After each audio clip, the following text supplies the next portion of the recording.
नमस्कार, मैं हूं शशि तुषार शर्मा।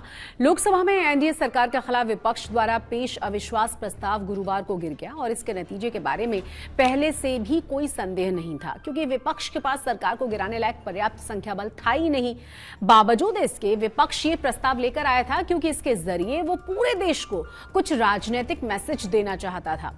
अविश्वास प्रस्ताव पर 3 दिन तक चली बहस में विपक्ष अपने मकसद में कितना कामयाब रहा, समझिए 10 पॉइंट्स के जरिए। नंबर 1, अविश्वास प्रस्ताव लाने का विपक्ष का प्राथमिक मकसद मणिपुर मुद्दे पर प्रधानमंत्री को बोलने के लिए मजबूर करना था।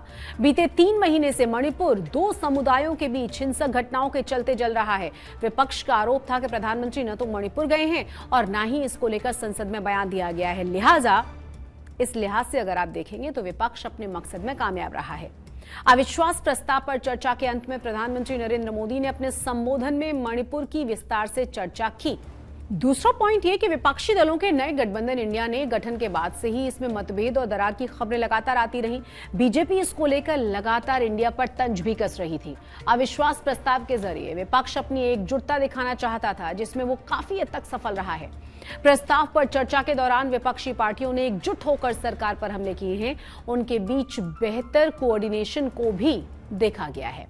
नंबर 3, अविश्वास प्रस्ताव के जरिए विपक्ष ये बताना चाहता था कि वो एनडीए से मुकाबला करने की तैयारी में है। लोकसभा चुनाव से करीब 9 महीने पहले विपक्ष ये दिखाना चाहता था कि वो सरकार के खिलाफ रक्षात्मक नहीं है।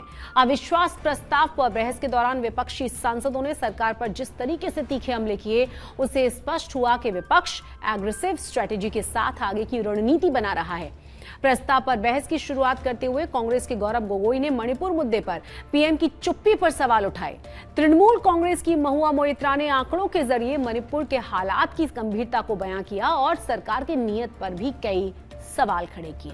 नंबर 4, विपक्षी सांसद कई बार ये आरोप लगाते रहे कि लोकसभा में उनकी आवाज को दबा दिया जाता है, वो सदन में अपनी बात को रख ही नहीं पाते।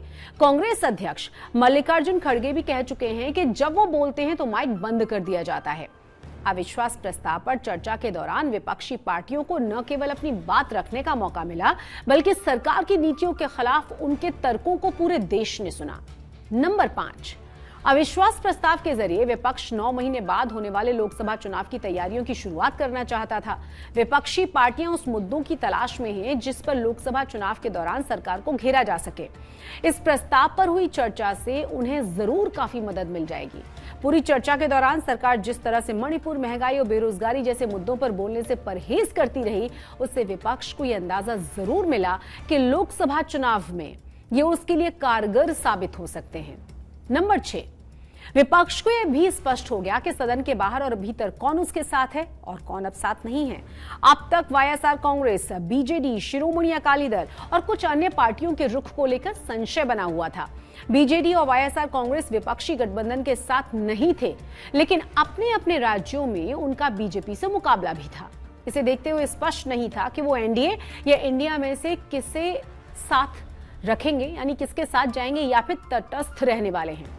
अविश्वास प्रस्ताव के दौरान बीजेडी ने जिस तरीके से विपक्ष पर हमले किए, इससे तो ये स्पष्ट हो गया कि इंडिया गठबंधन के साथ वो नहीं है। बीजेडी सांसद पिनाकी मिश्रा ने कहा कि कांग्रेस देश की सबसे पुरानी पार्टी है, लेकिन जीत के मुंह से हार छीनने में माहिर है। कांग्रेस को अपनी नाक कटाने की भी आदत है। कमोबेश यही रुख वाईएसआर कांग्रेस का भी रहा। दूसरी ओर अकाली दल की हरसिमरत कौर ने जिस अंदाज में सरकार पर निशाना साधा, उससे एनडीए के साथ जाने की उनकी संभावना कम नजर आ रही है। उन्होंने सवाल उठाया कि इस देश में सबका साथ और सबका विश्वास इस सरकार के साथ है या नहीं। आजादी के अमृत काल में भी लोकसभा में अत्याचार की चर्चा हो रही है, ये शर्मनाक है। नंबर 7, अविश्वास प्रस्ताव के ठीक पहले राहुल गांधी की लोकसभा में वापसी से विपक्षी गठबंधन की मजबूती बढ़ गई है। राहुल के लोकसभा पहुंचने पर गठबंधन के नेताओं ने जिस गर्मजोशी के साथ राहुल गांधी का स्वागत किया, उससे इसकी अहमियत का अंदाजा मिल गया। विपक्षी पार्टियों ने इंडिया गठबंधन तो बना लिया, लेकिन इनके अधिकांश जो नेता हैं वो क्षेत्रीय क्षत्रप हैं। गठबंधन के पास ऐसे नेताओं की कमी है जिनके पूरे देश में पहचान हो और स्वीकार्यता भी हो। राहुल गांधी इस कमी को पूरा कर सकते हैं। नंबर 8, विपक्षी गठबंधन के लिए अब आगे का रास्ता आसान हो जाएगा। सदन के अंदर एकजुटता नजर आई है। इसका असर मुंबई में होने वाली इंडिया की अगली मीटिंग में भी देखने को मिल सकता है।